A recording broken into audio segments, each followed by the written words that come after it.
Welcome to Automates, the podcast that brings you musings from thought leaders and industry pioneers who are shaping the way we work, think, and succeed.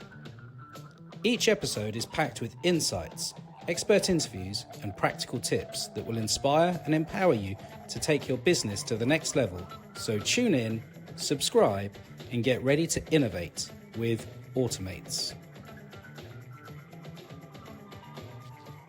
Good afternoon, Bree. How are you? I'm good. Thank you, Ben. How are you? Yeah, not too bad. Not too bad. Not too bad at all. Thank you very much for joining me on this little podcast of ours, Automates. I always, it's one of those things, I've got this thing, it's like when Alexa called it Automates, and I think I put something on LinkedIn earlier on, and it's just about me chatting with my mates. It's really good. It doesn't even have to be about work. I know, that's why I think I might say something that I'd say down the pub, and that probably shouldn't be said for everybody else. We won't do that, and we can cut things out, so it's fine, even if we do that, so it's not a problem. So, Bree, why don't you tell us who you are, where you are, and who you work for, and then we can dive into some sort of legal tech stuff. Sure. So I am Bree. I am the Chief Marketing Officer for Bighand, based out of London, but hopefully people will hear my Irish accent still come through. But my remit is I look after marketing globally at Bighand. Cool. And how long have you been a Bighand? A lifetime, 11 and a half years. 11? So I've grown up at Bighand. Yeah. 11 and a half. Blimey. I was chatting to somebody the other day, and I did 11 years at CMS, and then I did 10 years at HiQ. And these 3 years at Autologics have flown by. So it's like, I can see how easy it is to get sort of pulled into these kind of longer term career pathways. And your journey is part of what I want to talk about. I mean, normally we talk to innovation teams and leaders inside law firms. And I think that you've got such a really interesting sort of journey around where you've been, what you've done, how you've grown as part of Bighand, how Bighand's grown as a benefit of your hard work and what you've done. So I think there's a whole bunch of stuff that we can sort of touch on, and sort of insights that sort of law firm people, as in employees, but also other vendors and other people that sort of subscribe to the podcast can take from it. So what was your job when you first started at Bighand? How did you start? Where did you go? I started as marketing manager for our UK legal business. And I actually I was moved from Oxford to London for a year. And my plan was to move back to Ireland. I'm from a small town in Ireland, had no real desire to live in a big city. Got the job at Bighand, or took the job at Bighand because of the people and the culture. And that's why I stayed. But we were set up at the time, we were a single product. The UK market was our core market. Although we did have marketing in every region. So given we were only one product, we had quite a big marketing team when I joined. And then from there, my journey kind of accelerated quite quickly, which I'm very grateful for. So I went from marketing manager to international marketing manager to marketing director in a just under 2-year period. So it was quite quick, but really exciting. And from there, it's just continued to evolve quite a lot, both in terms of my role and responsibility, but the value and setup of marketing within Bighand. Yeah, and it's interesting. You talk about setup, and we'll talk about sort of the structure that you have and the value that you bring to your organization. From a go-to-market perspective, but also just that cultural understanding. But I think that sort of rapid pace of sort of scale up, opportunity, hard work, all of those things sort of culminating, and sort of you look at sort of, as you said, one of the reasons why you're still here, and one of the reasons why you stayed in the early days was the people and culture, which is a big part of a lot of people's sort of. People forgive organizations a lot because of the people that they work with, and the immediate culture that they sort of find. So, as in your role now, how as a marketing person, you're sort of you're not the public facing view of Big Hand because you've got a whole big team around you inside of marketing and otherwise, but your how you look after your people is a direct reflection, I often say, of how you look after your clients, how your Yeah. clients can engage with your people as a big kind of family. How involved are you in sort of the cultural side, that sort of Yeah. holistic view of the business? Our values are our brand, and if every employee, so we call ourselves big handers, if every big hander is living our brand, or living our values, then they're living our brand. Yeah, And we have grown a lot. So when I joined, I was employee number 80 something. We're now almost 500 people. And we've really, really focused in on staying true to that culture element. The reason I joined, the reason people stay so long at Big Hand. And that is, to your point, it is just as important to our clients that we stay true to that. So we have done several acquisitions, but we've been very selective over who we bring in and make sure that they fit into that culture as well. And when anyone is out representing Big Hand, that they are living our values. And if you're living our values, then you're staying true to who we are and that culture that we've worked really hard to build and keep. yeah. And I think I didn't realize you were almost 500 people. That seems crazy. I think I remember when HiQ uh, sold to TR, we were around that number, 450, something like that. Maybe 480. I don't know, but it's sort of it's one of those things that sort of you never really see the engine behind an organization. You don't realize how big Hmm. they are until somebody says it on a podcast like Yeah. this. And I Yeah. think that's super impressive. How big? If we dive, we'll come back to culture and other bits and pieces in a second. If we dive into sort of your marketing organization, sort of how big is that as a comparison to the rest of the organization? Yeah, so we've invested a lot. I'm in our marketing function in conjunction with quite a few things in what the data was telling us about the buying journey, understanding our customers, understanding how we can best set our business up to achieve the growth we want to. And I think if you take into account, the buying process has evolved a lot over the last number of years. The number of stakeholders involved in the buying journey has changed. Up to 80% of the buying journey is now done before they're ready to speak to a sales rep. Yeah, So if you think about us as buyers or consumers, we'll do our own research, we'll speak to other people, we'll do all that before we go and make the purchase. And that's what our buyers are doing now in the B2B world. So we have invested to be able to support that journey better so that when our sales team are brought in and they're very experienced and amazing, they are working on the right size opportunity at the right point and what works for the customer. So my team is now, I think, 21 people.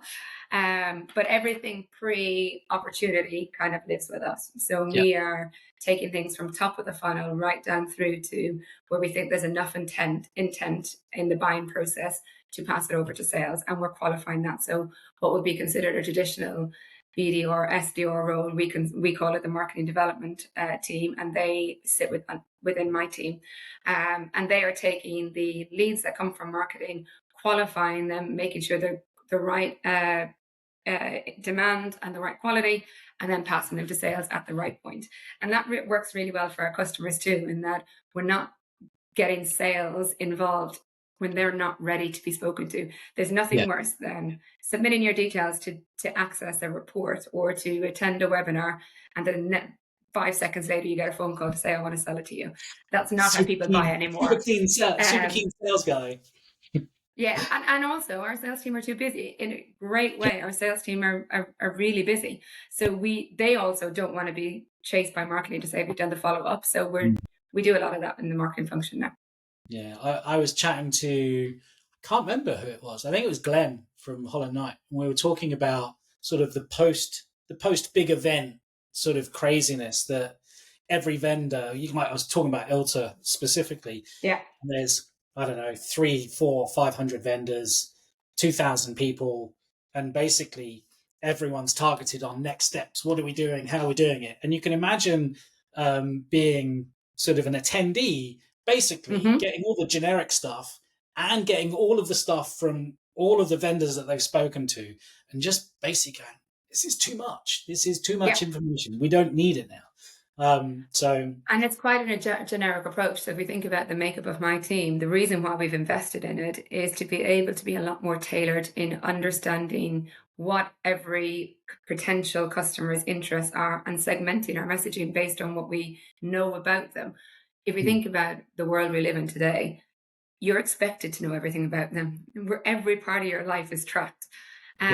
So that generic marketing approach just doesn't work anymore. So the reason we've invested in bringing in the people is to be able to have a more tailored approach, to use what we already know about them, what they've engaged in, and nurture them in a way that works for them and also us. Cool. No, and that makes sense. And I suppose the team that you've got in and around that, you've got some clever data people, I guess. You've got people that are picking up sort of that nurture kind of phase, validating, qualifying. What's the split between that kind of that setup, that data and that nurture, and what you would call classic marketing, which is like your events and your content? Yeah, my structure is I have 4 reports into me. So I've got a head of demand gen, a head of content, a head of product marketing, and then a head of marketing ops and effectiveness. So that's the data piece. So they're really looking at what's working, what's not, how are we putting those learnings into practice within the other teams, really doing that element. And the MDR's function sits in there alongside data analysis, working very closely with our RevOps team. And I do appreciate a lot of marketing teams don't have access to either marketing ops or rev ops, and that would be a top tip to anyone who's saying, how do I get more value from marketing? Invest in someone to look at your data, because generalist marketers just will never have time to be able to do that alongside doing the do. And then within our demand gen, that's split between digital and field being the more traditional element of sales enablement events on the ground in region support. Everything else is global. And I think that's a change that we've seen across since I joined. When I joined, it was very regional, very segmented. But the reality is while there's nuances that are different in each region, collectively, the legal sector is facing the same challenges, and we're solving the problems in similar ways in those regions. So the marketing effort should be capitalized in that, and that's what we've done in terms of streamlining those processes. No, it makes sense. And so you mentioned when you joined 11 or so years ago, one product organization, one narrative, one thing. You mentioned a couple of acquisitions. So how many products sit under the Bighand banner?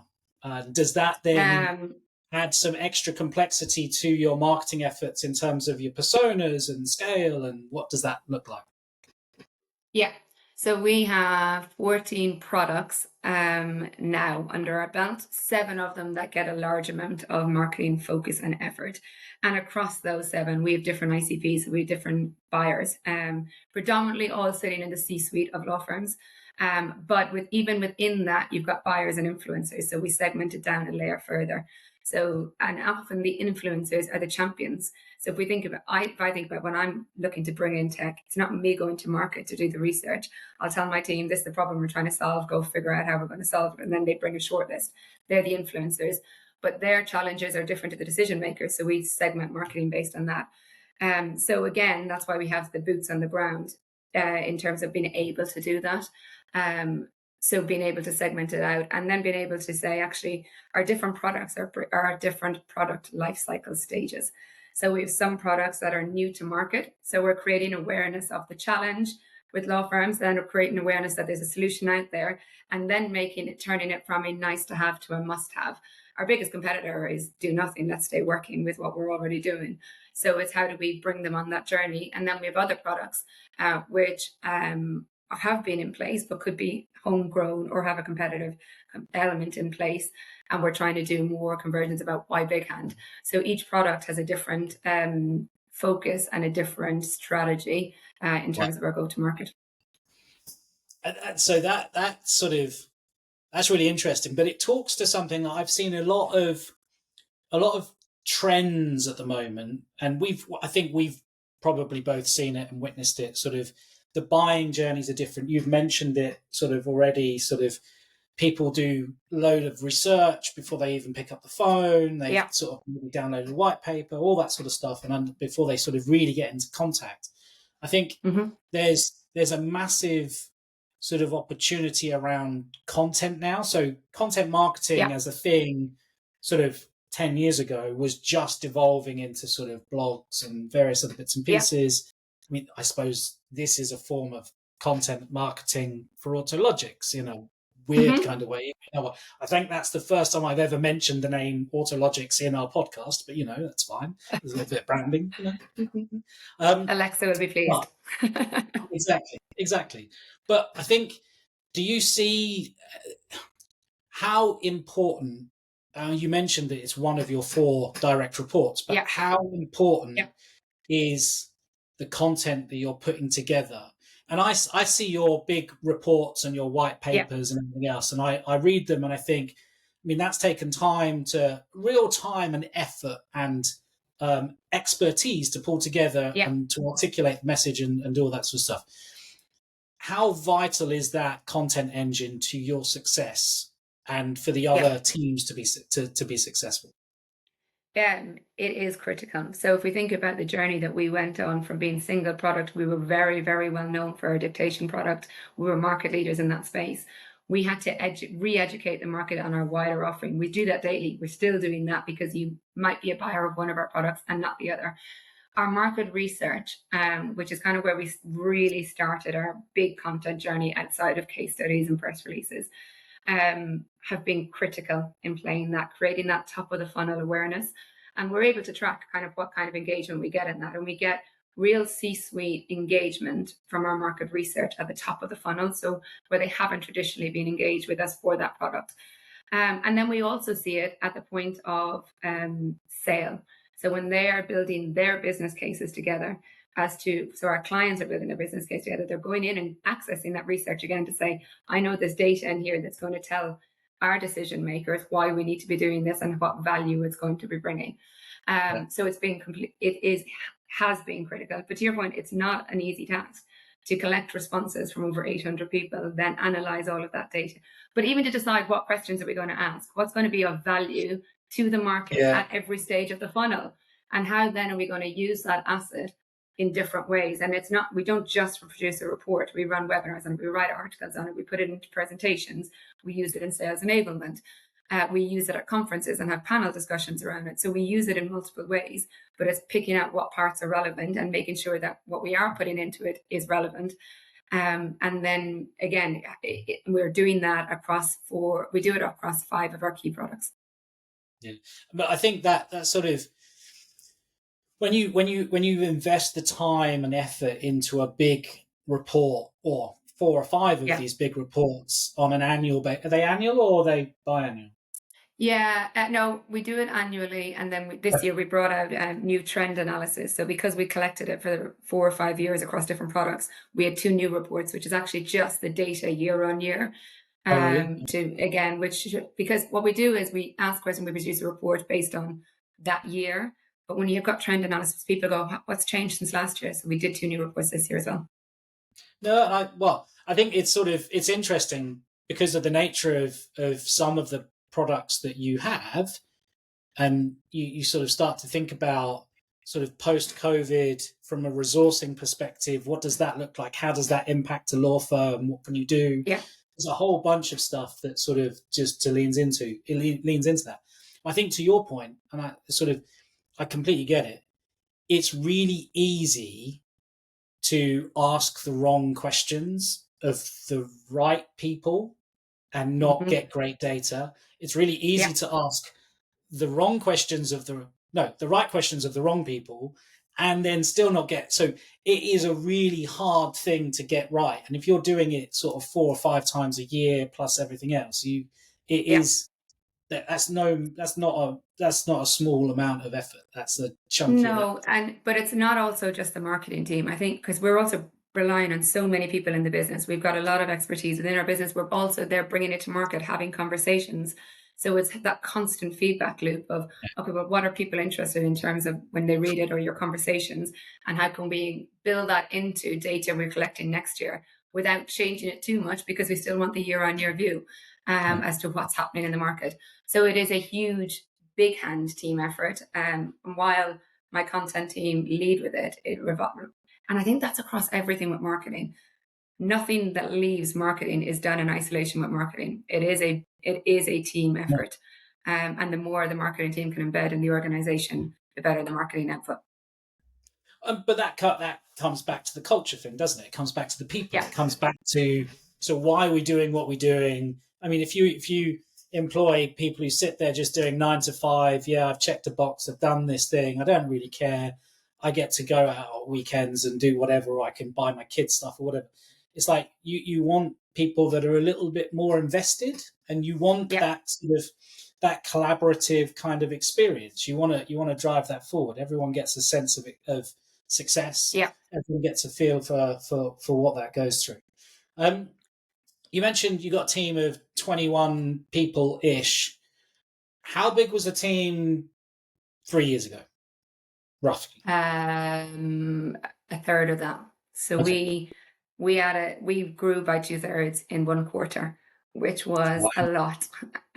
So we got we added a lot of people in a single quarter, and that was a lot of change. We restructured how we were set up, brought in a lot of new people at different levels, and that was a lot of effort. However, it's really paid off. We brought in great people, a lot of great ideas, different experience. And people management is both really rewarding and really hard work. But if Oh you bring yes. in the right people with the right attitude, and going back to culture, I wouldn't have anyone. I say this in interviews all the time. I don't want a yes team. I want someone that comes in and challenges the norm. And we run lots of different ways to do that. So we've a monthly challenge every month. I set a challenge, and we get together, and you've got 2 or 3 minutes to pitch your idea, and we say yay or nay. But it's all about bringing that thought process of, there's no big silver bullet in marketing. And if someone says, what are we going to do to get 1 million leads? It's not happening. There's so many touch points in everything. So we've got to be continuing looking at how do we evolving our approach and adding new things in increments versus a big transition. But I think it comes back to that growth mindset. And I'm a big champion of having a growth mindset, challenging the norm. If someone says to me, we're doing it this way because that's the way we've always done it, it's likely wrong, because it's probably something I brought in 11 years ago. And that's definitely not right. Marketing has changed so much in Yeah. that period of time. If it's in place from 11 years ago, it's definitely wrong. It probably was wrong at the time as well. Well, that's the thing. I worry about the stuff I get my guys to do and look at, and the way we think about things. And I'm not perhaps challenging people on that sort of scale. I mean, I think the Autologics business is about the size of your team. Quite honestly, I mean, we're a bit bigger, but but I think it's just one of those things. You start to look at how we operate. What do we do? How do we do it? How we engage with clients? How do we bring Yeah. those things? How do we sort of solve for some of the historical things that you can see? So if you recruited a third of the team in a quarter, which is I can't imagine how many interviews you were in. I hate interviews. I hate the whole idea of an interview, but it's Well, I what have a it is. great management team, so I only get brought in for final round. So, and my management team have all been in place for quite a long time, so they've Okay. been part of the growth journey, which also makes a huge difference. Yeah. Yeah, and if you've got trustworthy lieutenants and such, you Yeah. can trust their judgment. What are the I asked this somebody yesterday. I'm stacking up all of the podcast recordings so I can not do any during December.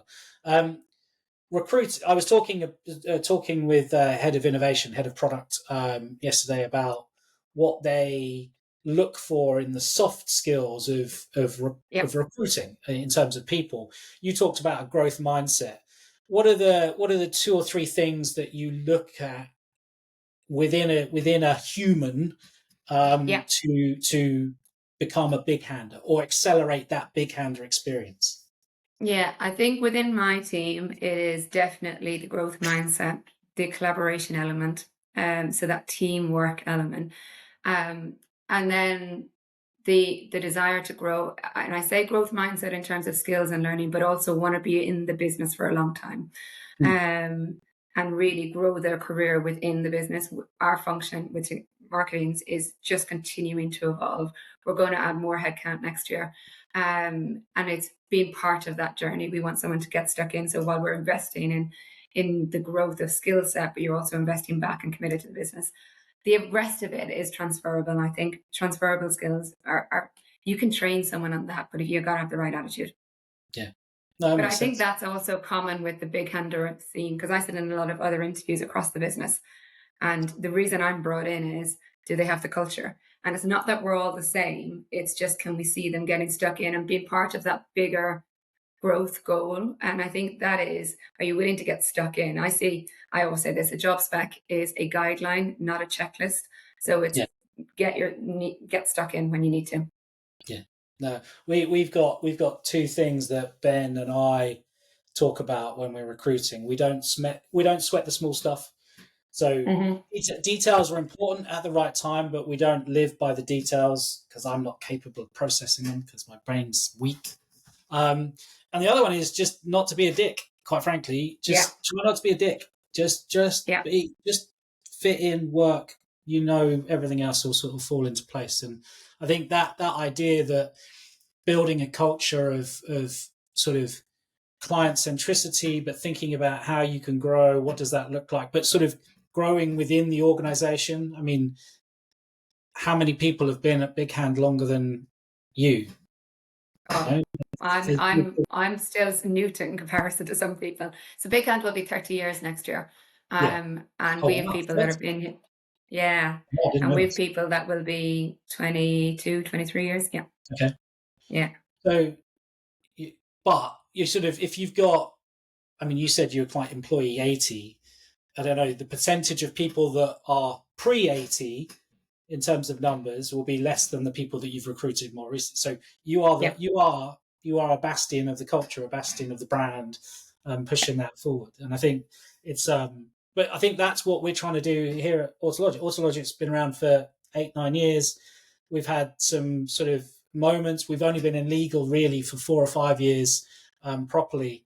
But we're trying to build now that culture and that view of, okay, well, we're on a journey. We're trying to build Yeah. something that means something to people, that means something to our customers, that is valuable to our Yeah. customers, means something to our employees, that hopefully they want to sort of hang around and ignore the fact I'm a moron, and sort of balance out all my deficiencies and sort of weaknesses, and see where we get to.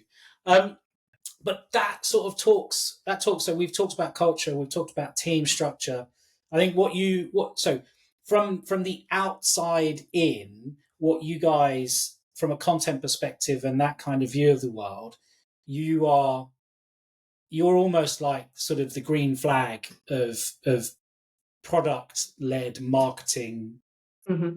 in terms of like looking at the not your competition, but the legal tech community, the vendors that are out there. So I always look at what you're doing as sort of on trend, where things should be going, what we should be thinking about. How can we, with Alexa and a little bit of me, how can we copy some of what you guys do? So Yeah. not copy, but steal. I mean, not But we steal. have we have a marketing group. It's not marketing Yeah, directors, marketing group of legal tech marketers getting together. And there's lots of people at different stages of whether they're a sole marketer or part of a bigger team. We're probably in the bigger side of yeah, in terms of size, but in terms of organization, we're not the biggest, but we punch above our weight, I think, a yeah, little bit in that.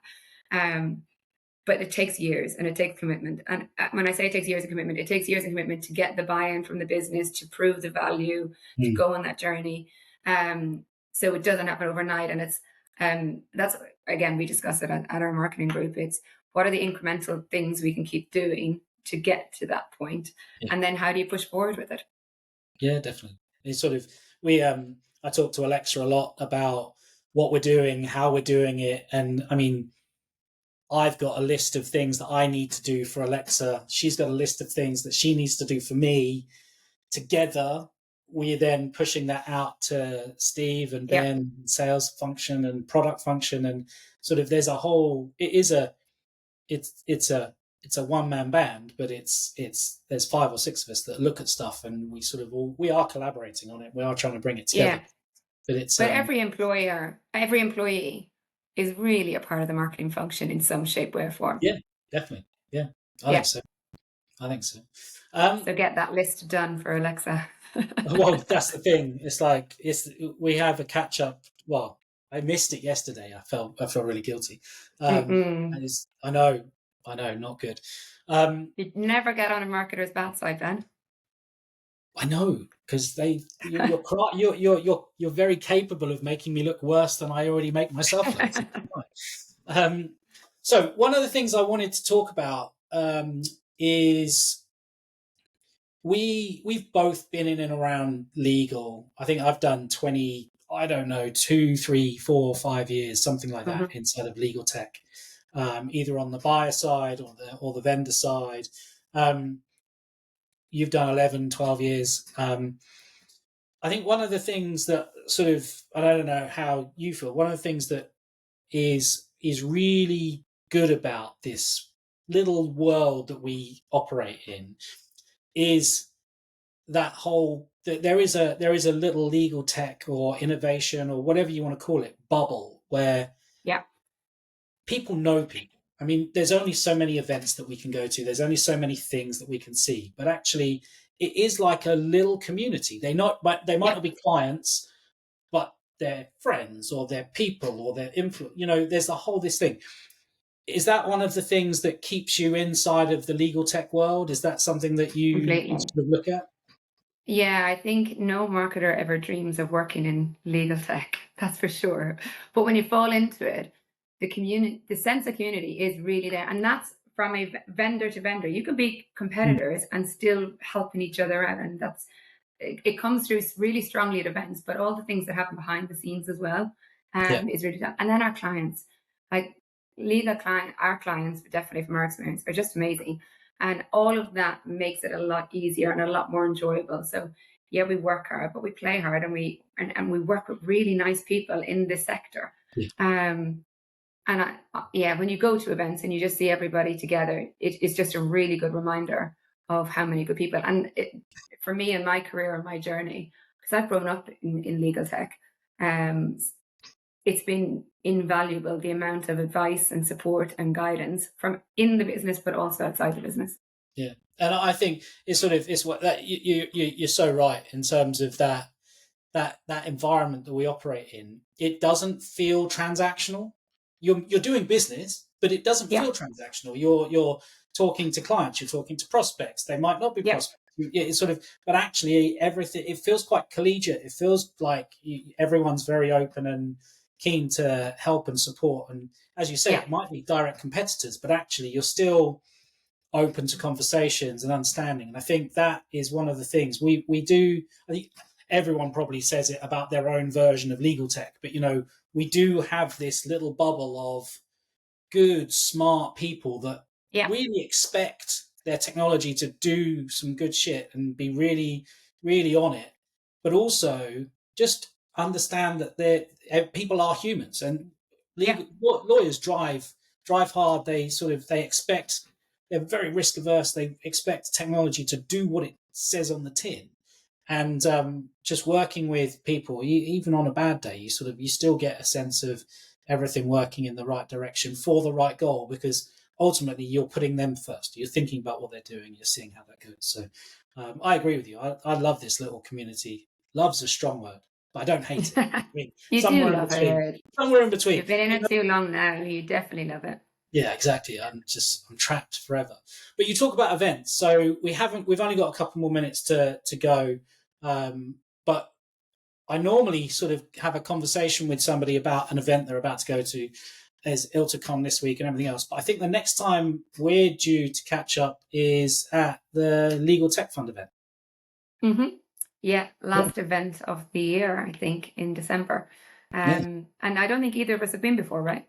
No, newbies, complete newbies. I've Please heard really look good after things us. Please about look it. after us. I've heard really, really good things about it, and people who went to it last year came back and said Bighand should be really, really part of it. And I think again, it's just about that community. It's about building connections with the right people. It's a Yeah. really good mix of different attendees going from law firms, from other vendors, etc. So I think it would be a really insightful few days. And I also think it would be really good to see who's new in the market, Yeah. and make sure they feel as warm and fuzzy about legal tech as we do, right? Because there's a whole innovators hub with companies presenting, and it'd be great to see what's new coming onto the market and meet some of those people. Yeah, definitely, definitely. I can't wait. It's going to be great. I think the most terrible thing about it is that I'm missing my wife's birthday, which That warrants a great present. yeah, it's exactly. But You've got to put some time in your schedule while you're there to go shopping. yes, maybe, but then I'll get it wrong. So it's one of those things. You've already got it wrong. You're going to Miami for your wife's birthday. Exactly. So I think, yeah, whatever I get, it's going to be wrong. Bree, thank you very much for your time, your insight in terms of how you scale marketing, what you do, your current structure and setup is really it's like almost like the blueprint for sort of vendors to sort of go out and do what they're trying to do with their products, how they're trying to engage with their customers, how you're driving culture. It's just a really good. It's a really good sort of reference. It honestly, and it's not the same, but it reminds me of where we were at HiQ 2017, 2018. We didn't have the same size team, not by a long shot, but actually what we were trying to do and why we were trying to do it felt exactly bang on. Yeah. So yeah, cool. I will catch you very soon. Thank you. Good chatting. And thank you very much. And No we didn't problem. swear. I mean, I swore a little bit, We but it's didn't fine. swear. See you It's probably soon. the only Take it time easy. when I'm being in professional mode. Well, see you later on. Take it easy. See you later. Bye. Bye.